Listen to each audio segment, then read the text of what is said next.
भगवान से कुछ पाना चाहते हैं तो इस बात को हमेशा याद रखें। नमस्कार दोस्तों, आपका बहुत बहुत स्वागत है हमारे चैनल में। तो बिना समय को गवाए चलिए आपके साथ गौतम बुद्ध की शिक्षाप्रद कहानियों को शेयर करते हैं। हम लोग भगवान से हमेशा कुछ न कुछ मांगते रहते हैं। हमारे मांगने का कभी अंत नहीं होता। कई बार हमारी मांगी मुराद पूरी होती है तो कई बार ऐसा लगने लगता है कि प्रार्थना बेकार जा रही है, भगवान हमारी सुन ही नहीं रहा है। जबकि सच यह है कि भगवान हर किसी की सुनते हैं और सभी की झोली भरने की कोशिश करते हैं। लेकिन जब झोली भरी हो या आपको भरी झोली को खाली करने का तरीका नहीं मालूम हो तो भगवान यही सोचता है कि इसे देने का भी क्या फायदा। अगर आप वस्तुओं का उपयोग समुचित प्रकार से करेंगे तो निश्चित ही आपको आपकी मांगी गई चीज मिल जाएगी। लेकिन अगर आप उपयोग करना ही नहीं जानेंगे तो वस्तु लेकर करेंगे क्या। इस संदर्भ में एक रोचक कथा है। भगवान बुद्ध के एक शिष्य ने कहा, प्रभु, मुझे आपसे एक निवेदन करना है।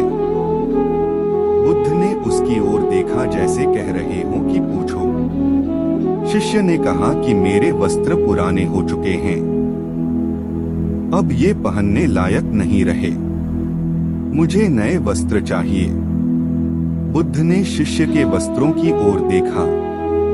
वस्त्र सचमुच बिल्कुल जीर्ण हो चुके थे। बुद्ध ने दूसरे शिष्य से नए वस्त्र लाने के लिए कहा। कुछ दिनों बाद बुद्ध अपने उस शिष्य के निवास पर पहुंचे।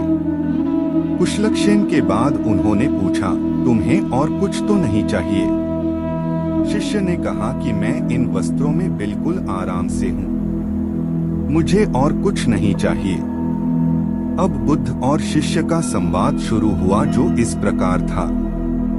बुद्ध, अब जबकि तुम्हारे पास नए वस्त्र हैं तो तुमने पुराने वस्त्रों का क्या किया? शिष्य, मैं अब उसे ओढ़ता हूँ। बुद्ध, ओढ़ने के पुराने वस्त्रों का क्या किया? शिष्य जी, मैंने उसे खिड़की पर लगा दिया है। बुद्ध, तो क्या तुमने पुराने पर्दे फेंक दिए? शिष्य जी नहीं, मैंने उसके 4 टुकड़े किए।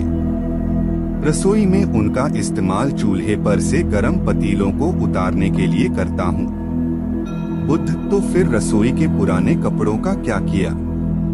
शिष्य, अब मैं उन्हें रसोई साफ करने के लिए प्रयोग करूँगा।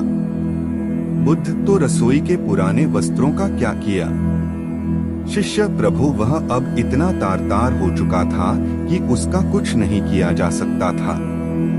मैंने उसका एक एक धागा अलग करके बातियां तैयार कर ली। उन्हीं में एक से कल रात आपके कक्ष को प्रकाशित था। बुद्ध शिष्य के इन उत्तरों से संतुष्ट हो गए। वे प्रसन्न थे कि उनका शिष्य वस्तुओं को बर्बाद नहीं करता और उसमें समझ है कि उनका उपयोग किस तरह से किया जा सकता है। कथा सुनाकर संत ने कहा, इन दिनों जब प्राकृतिक संसाधन दिन प्रतिदिन कम होते जा रहे हैं तो हमें कोशिश करनी चाहिए कि चीजों को बर्बाद ना करें और अपने छोटे छोटे प्रयत्नों से इस धरती को सुरक्षित बनाकर रखें। दोस्तों, यह कहानी आपको कैसी लगी नीचे कमेंट बॉक्स में कमेंट करके जरूर बताएं। धन्यवाद।